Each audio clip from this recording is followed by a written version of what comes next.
वालेकुम। इमदाद सुमरो, इस्लामाबाद नून लीग के हाथ में रहेगा या नून लीग के हाथ से निकल जाएगा? एक बड़ी डेवलपमेंट हुई है, एक बड़ा फैसला आया है।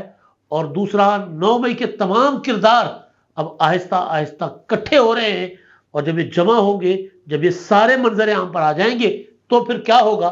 सबसे बड़ा सवाल है, क्या उनको गिरफ्तार कर लिया जाएगा या उनको रिहाई दी जाएगी और बाकी जो 9 मई के किरदार हैं वो जेलों में रहेंगे या कहीं और जाएंगे? और फिर मामला हुकूमत साजी का भी है और हुकूमत साजी के साथ साथ इंतखाबात को मुतनाज़ा बनाने की कोशिशें अभी तक जारी हैं, बल्कि तेज़ हो गई हैं। मुतनाज़ा तो खैर इंतखाबात थे ही, हुकूमती इक़दाम की वजह से, कुछ फैसलों की वजह से, और फिर इलेक्शन के दिन अपना मोबाइल फ़ोन सर्विस और इंटरनेट सर्विस जैम करने की वजह से, और भी कई चीज़ें हैं जिसकी वजह से इंतखाबात जो है वो साफ शफाफ नहीं कहे जा सकते। उन पर कई सवालात हैं, मगर कुछ चीज़ें हैं जो हकायक हैं, लेकिन कुछ चीज़ें हकायक के बरक्स हैं, हकायक के बिल्कुल बरखिलाफ हैं। जैसे अभी कुछ नई चीज़ें सामने आई हैं।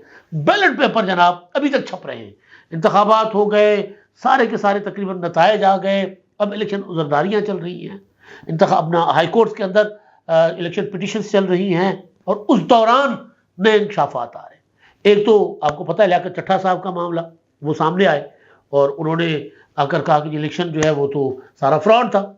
हमें कहा गया था कि जी आपने पीटीआई को नहीं जितवाना, पीटीआई के मुखालफिन को जितवाना है। हमने ठप्पे लगाए, जहाँ जहाँ पीटीआई 70,000 की लीड से जीत रही थी, वहाँ उनके मुखालफिन को हमने 50-50 हज़ार की लीड से जितवाया। उनका दावा तहकीकात शुरू हो चुकी हुई है।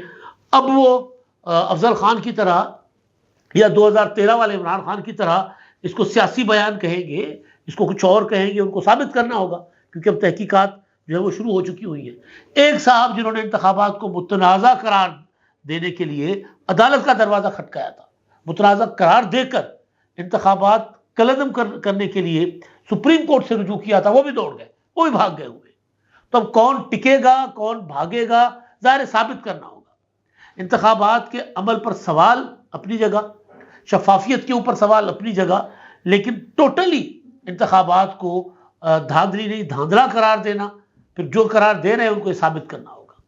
तो एक साहब जो है वो, उनका नाम ब्रिगेडियर रिटायर्ड अली खान, वो गए थे सुप्रीम कोर्ट में, उन्होंने पिटीशन दायर की सुप्रीम कोर्ट में कि इंतखाबात को कलअदम करार दिया जाए। सुप्रीम कोर्ट में आज के लिए मामला फिक्स था, और आज जो मामला सुप्रीम कोर्ट ने चीफ जस्टिस साहब की सरबराही में जस्टिस मोहम्मद अली मजहर साहब और जस्टिस मुसरत तिलाली साहिबा की 3 रुकनी बेंच ने मामला सुना, तो पिटिशनर थे ही नहीं। फिर वहां पर पूछा गया पिटिशनर किधर है, क्यों नहीं आए? तो उस पर जस्टिस मोहम्मद अली मजहर साहब ने बताया कि जी वो साहब तो 13 तारीख को ही अपनी दरख्वास्त वापस ले चुके। तो चीफ जस्टिस साहब ने कहा नहीं है, वैसा नहीं होगा, दरख्वास्त आई है तो फिर सुनी जाएगी, उनको बुलाएं। तो बताया गया कि वो तो अपने पते पर है ही नहीं, नोटिस भेजा था लेकिन वो वहाँ नहीं है। तो चीफ जस्टिस साहब ने कहा फ़ोन करें, उनको बुलाएं, और 21 तारीख के लिए समाअत दोबारा मुकर्रर कर दी गई है। ये मजाक बनाया हुआ था, माजी में भी इस तरह होता रहा है कि सदारती निज़ाम के लिए जनाब दरख्वास्त सुप्रीम कोर्ट में आ जाती है कि मुल्क में सदारती निज़ाम नाफिज किया जाए। सुप्रीम कोर्ट में यहाँ तक पिटीशन आई कि जी हुकूमत को घर भेज दिया जाए। वो जो पीटीआई की पिटीशन थी जिसमें चीफ जस्टिस उमर अता बंदयाल साहब उस वक्त के, वो कहते थे कि पंजाब और खैबर पख्तूनख्वा की असेंबलियाँ क्योंकि हमारे लाडले ने तोड़ दी हैं, लिहाजा मरकजी कौमी असेंबली, सिंध असेंबली और बलूचिस्तान असेंबली जो है वो आप तोड़ें और इंतखाबात करवाएं। ये तक मजाक इस कौम के साथ होता रहा है। तो जस्टिस काजी फायद साहब ने कहा कि मजाक नहीं है कि आप आकर अदालतों को मजाक बनाएं, कोई भी पिटीशन लेकर आएँ और पिटीशन फिक्स होने से पहले ही आप मीडिया को भी दे दें। तो मुसरत तिलाली साहिबा ने भी कहा, जस्टिस मुसरत तिलाली साहिबा ना, कि ये तो जो सारा कुछ ना मीडिया के लिए किया जा रहा है, टीवी के लिए पिटीशन आ रही है, लेकिन अब पिटीशन दायर करने वाले को बताना पड़ेगा कि जी उन्होंने, चीफ जस्टिस साहब ने कहा कि मैं बता तो चले कि वो खुद उन्होंने दरख्वास्त दायर की है या उनसे करवाई गई है, कौन है उसके पीछे, हमें पता तो चले, क्योंकि इस तरह की प्रॉक्सी पिटीशंस होती रही हैं माजी में। तो एक तो ये मामला। दूसरा मामला, राय साकिब खरल साहब को लेकर एक बहुत बड़ा हंगामा मचा हुआ है। उन्होंने एक छापा खाना में, प्रेस में जाके एक वीडियो बनाई है, वो दिखा रहे हैं कि जनाब ये बैलेट पेपर हैं नवाज शरीफ के हल्के के, और इतने बैलेट पेपर ये छापे गए, मेरा ख्याल निस्बत रोड जहाँ छापे खाने है वहाँ पर, और यहाँ पर प्राइवेट छापे गए सारा कुछ। तो वो दावा ये कर रहे हैं कि जनाब ये नवाज शरीफ साहब को जितवाने के लिए प्राइवेटली ये सारा कुछ हो रहा था और उसके बाद उन्होंने ठप्पे शप्पे मार के डब्बे भरे नवाज शरीफ साहब के। हो सकता है जनाब, राय साहब ठीक कहते हो, लेकिन सवाल यह है कि यह मामला इलेक्शन के 10 दिन के बाद क्यों सामने आता है, 9 दिन के बाद क्यों सामने आता है।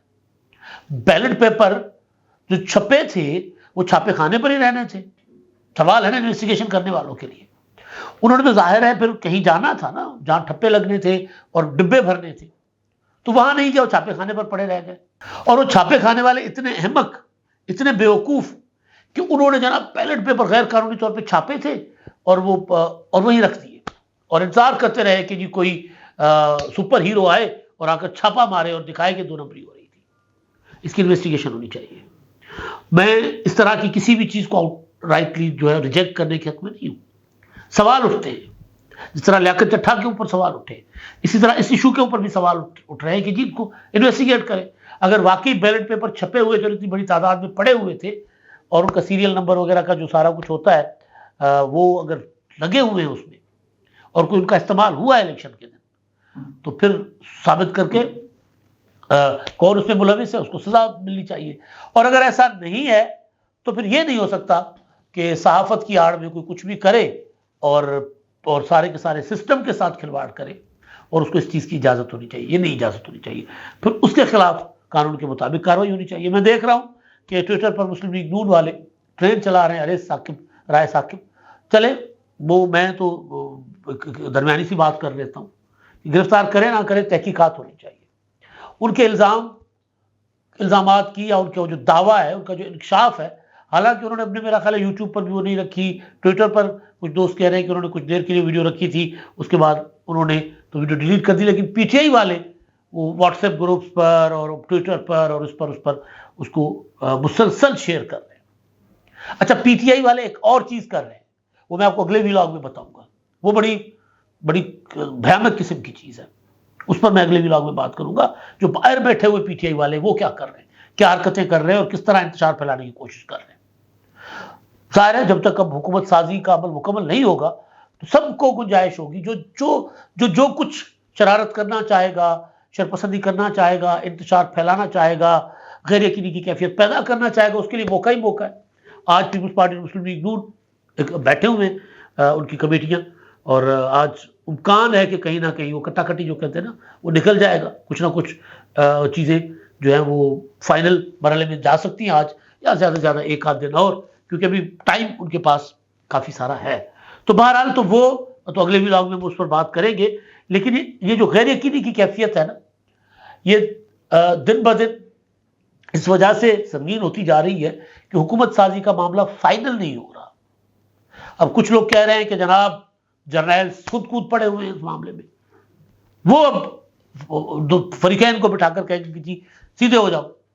मतलब इस तरह की चीज़ें, ज़ाहिर है इस तरह सियासत में हम पाकिस्तान की फौज की, पाकिस्तान के जर्नैलों की, आईएसआई की, जीएचक्यू की मुदाखलत तो रहती है। और ये मैं नहीं कह रहा, ये एतराफ़ जनरल कमरजाद बाजवा साहब ने किया था जाते जाते नवंबर 2022 में कि हमने मुदाखलत की लेकिन उससे सीखा है सबक हमने। और अब बहुत सी चीज़ें जो हैं ऐसी हैं जिससे लग रहा है कि कहीं ना कहीं कोई ना कोई जो है वो अरेंजमेंट्स करने की कोशिश की जा रही है। कुछ लोग कहते हैं कि जी शायद कुछ बड़े बड़े अफसरान जो है पाकिस्तान के दिफाई अफसरान, वो इस मामला को जल्द अज जल्द निपटाने के लिए पॉलिटिकल पार्टीज को प्रेशराइज कर रहे हैं। वो कह रहे हैं कि यार खुदा का वास्ता कर लो, ये भले के लिए हो सकता है ना, ये कोई बदनीयती के लिए नहीं होगा कि यार जितना आप इसको लंबा खींचेंगे उतनी गैर यकीनी की कैफियत बढ़ती जाएगी और ज़ाहिर है उतना मईशत को नुकसान होगा, मुल्क को नुकसान होगा और सूरत हाल जो है वो गंभीर से गंभीरतर होती जाएगी। फिर इसीलिए हो रहा है ना ये जो अपना लियाकत चट्ठा भी सामने आ जाते हैं और राय साकिब जो है वो भी आकर वो बना लेते हैं इस तरह की वीडियोस, उसकी तो खैर तहकीकात होनी चाहिए। अच्छा, अब जो इस्लामाबाद का मामला है कि इस्लामाबाद नून लीग के पास रहेगा या नहीं रहेगा, वो बड़ा इंपॉर्टेंट हो गया हुआ है। वो इसलिए कि इस्लामाबाद में मुस्लिम लीग नून ने 3 सीटें जीत ली थी।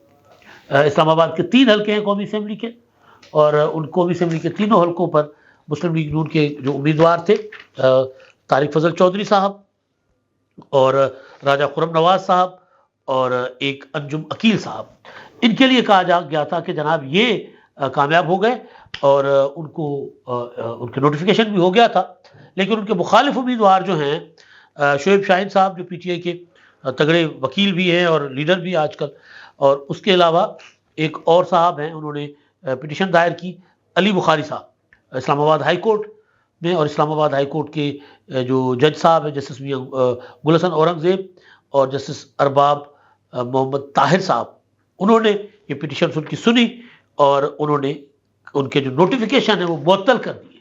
फिलहाल मुअत्तल हुए हैं, ज़ाहिर है मुअत्तल हुए हैं, और उसके बाद उन्होंने नोटिस वगैरह कर दिए हैं, और उसके बाद कुछ चीज़ें सामने आएंगी तो पता चलेगा। फिर मामला रिकाउंटिंग में भी जा सकता है, मामला जो है वो ये भी हो सकता है कि तीनों की तीनों सीटें, क्योंकि दावा ये किया जा रहा है कि जो फॉर्म 45 के तहत पीटीआई जीती हुई है और फॉर्म 47 में मुस्लिम लीग नून के उम्मीदवारों को जितवाया गया, तो ये मुअत्तल होना भी इस वक्त जहाँ एक एक नशिस्त की ज़रूरत है मुस्लिम लीग नून को, जब सादा अक्सरियत नहीं है, जब इत्तेहादी आंखें दिखा रहे हैं, इत्तेहादी बैठने को तैयार नहीं है, वो कह रहे हैं वोट ले लो हमसे और हम काबिना में नहीं बैठेंगे, सदारत भी हमें दे दो, स्पीकरशिप भी हमें दे दो, गवर्नर्स भी हमें दे दो, चेयरमैन सेनेट भी हमें दे दो। तो ऐसे में मुस्लिम लीग नून ज़ाहिर कमज़ोर होती है अगर उनका मैंडेट मुतनाज़ा हो, 2-4 सीटें अगर उनसे वापस हो जाती हैं तो ज़ाहिर है बहुत बड़ा नुकसान और बहुत बड़ा धचका हो, और ख़ास तौर पर सीटें अगर वफाकी दारुल हुकूमत की हो तो और ज़्यादा ज़रा प्रॉब्लम होती है, क्योंकि वफाकी दारुल हुकूमत में मुस्लिम लीग नून पहले भी कमज़ोर थी, पीटीआई वहाँ पर पहले भी मजबूत थी, और तो बहरहाल तो मुस्लिम लीग नून के लिए बहरहाल एक बहुत बड़ा धचका है। अब दूसरी चीज़ तहरीक इंसाफ, अब पीटीआई के लिए था कि मैं उनकी पोजीशन ये थी कि मैं केड़े पासे जाऊंगा, मुझे थे ढावा वाला सूरत हाल थी उनकी, तो उनको नहीं सूझ रहा था कि वो क्या करें, निशान उनसे छिन गया था। जो उम्मीदवार जीत कर आए थे पीटीआई के, वो सारे के सारे आज़ाद, तो वो कभी किस जमात के साथ बात करते, कभी किसी के साथ मुज़ाकरात करते थे। अब फाइनली ये हुआ कि मजलिस वहदतुल मुस्लिमीन और सुन्नी इत्तेहाद काउंसिल के साथ मुज़ाकरात के बाद ये फाइनल कर लिया गया, प्रेस कॉन्फ्रेंस हो गई कि पीटीआई के कौमी और सूबाई असम्बली के तमाम अरकान जो है सुन्नी इत्तेहाद काउंसिल को ज्वाइन करेंगे। बैरिस्टर गोहर ने और उमर अयूब ने दोनों जमातों के रहनुमाओं के साथ बैठकर प्रेस कॉन्फ्रेंस कर ली है, और उन्होंने कहा कि हमारे तमाम अरकान जाएंगे उधर सुन्नी इत्तेहाद काउंसिल में, ताकि हम अपनी जो हमारा हिस्सा बनता है मखसूस नशिस्तों पर ख़वातीन और अक़लियतों का, वो हम सिक्योर कर पाएँ। उसके लिए वो कह रहे हैं कि जनाब हम ये जो है वो सुन्नी इत्तेहाद काउंसिल को ज्वाइन करेंगे। अब देखते हैं मखसूस नशिस्तों के लिए सुन्नी इत्तेहाद काउंसिल के प्रायोरिटी फहरिस्तें जमा हैं इलेक्शन कमीशन में या नहीं। ये एक अलग से कानूनी पॉइंट बनेगा कि अगर उनकी फहरिस्तें जमा नहीं हैं तो फिर क्या होगा, क्या फिर इलेक्शन कमीशन अलाउ करेगा या नहीं करेगा। तो ये सबसे बड़ा सवाल है। और एक खबर चल रही थी कि जी पीटीआई ने कल ज़ियाउल्लाह बंगश जो पीटीआई पी यानी पार्लियामेंटेरियंस यानी परवेज खट्टक साहब और महमूद खान वाली जमात जो है, जो पीटीआई से निकल कर जिन्होंने बनाई थी, उनकी जो जमात है उसके लिए कहा जा रहा था कि उनके साथ हमारे मामला तय हो गए। पीटीआई आईपी वाले कह रहे थे कि हमारे मामला पीटीआई के साथ तय हो गए।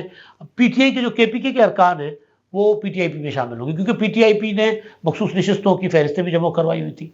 लेकिन अली मोहम्मद खान साहब जो हैं उन्होंने अभी ट्वीट किया है आज, वो ये कह रहे हैं कि ये खबर गलत है, इमरान खान साहब के साथ हमारी मुलाकात हुई है और इमरान खान साहब ने कहा है कि जनाब हम किसी ऐसी जमात में नहीं जाएंगे, हमारे अरकान हम अपने मैंडेट के साथ खड़े और अपने मैंडेट के साथ आगे बढ़ेंगे। तो पीटीआईपी वाला बाप वहां से पीटीआई ने कर लिया बंद। अब जो बात है जो पीटीआई के लिए फिलहाल तो खुशखबरियां हैं, लेकिन आगे चलकर पीटीआई के लिए टेंशन बन सकती है, वो ये है कि पेशावर हाई कोर्ट में पीटीआई के जो मफरूर अरकान हैं उनको हिफाजती और राहदारी जमानतें मिल रही हैं। अली मोहम्मद खान ने ले ली। अली मोहम्मद खान पीटीआई के वज़ीर आला के उम्मीदवार हैं। फिर वज़ीर आज़म के उम्मीदवार उमर अयूब साहब को जमानत की दरख्वास्त मिल गई। अब फिर सेनेटर फैसल जावेद खान साहब जो हैं, वो जो इमरान खान साहब के हर जलसे के कंपेयर हुआ करते हैं थे, अब तो जलसे नहीं हो रहे, तो वो भी रूपोश थे 9 मई के बाद, पता ही नहीं किधर थे। तो वो भी गए पेशावर हाई कोर्ट और उन्होंने वहाँ पे अपना राहदारी ज़मानत अप्लाई की और उनको उनकी राहदारी ज़मानत जो है वो मंजूर हो गई और उनको कहा गया कि जनाब आप मुतल्लिका अदालत में जाकर ज़मानत अपनी कंफर्म करवा लें। अब इम्कान है कि मुराद सईद और इस तरह के और लोग जो पीटीआई के, हमाद नज़र साहब हैं, अहमद चट्टा साहब हैं, मियाँ असलम इकबाल साहब है जो पंजाब के वज़ीर आला के लिए नामजद किए गए, ये भी मंजर आम पर आ सकते हैं। सारे 9 मई के मुल्ज़िमान हैं, ये भी मंजर आम पर आ सकते हैं। ज़मानतें मिलेंगी तो बाहर आ जाएंगे। बाहर आने के बाद क्या होगा? क्या ये रिहा कर दिए जाएंगे? इनको आज़ादी मिल जाएगी कि ये घूमे फिरे और सियासत करें? मुझे नहीं लगता। हिफाजती ज़मानत, राहदारी ज़मानत मिल गई, लेकिन जहाँ मुकदमात है उस अदालत में तो जाना ही है, तो वहाँ जाएंगे, वहाँ से ज़मानत कन्फर्म हुई तो ठीक, वरना ये गिरफ्तार हो जाएंगे। तो लिहाजा ये ज़मानतें तो ले रहे हैं, लेकिन बाहर आने के बाद ये ज़्यादा अरसा बाहर नहीं रह सकेंगे। मुझे सब जेल जाते हुए नजर आ रहे हैं। गिरफ्तारियों का एक नया मरहला शुरू होगा, एक नया फेज शुरू होगा, और तहरीक इंसाफ के बाकी लीडर जो बच गए थे गिरफ्तारियों से, जो रूपोश हो गए थे, वो गिरफ्तार होंगे। अब तक के लिए इतना ही। अल्लाह।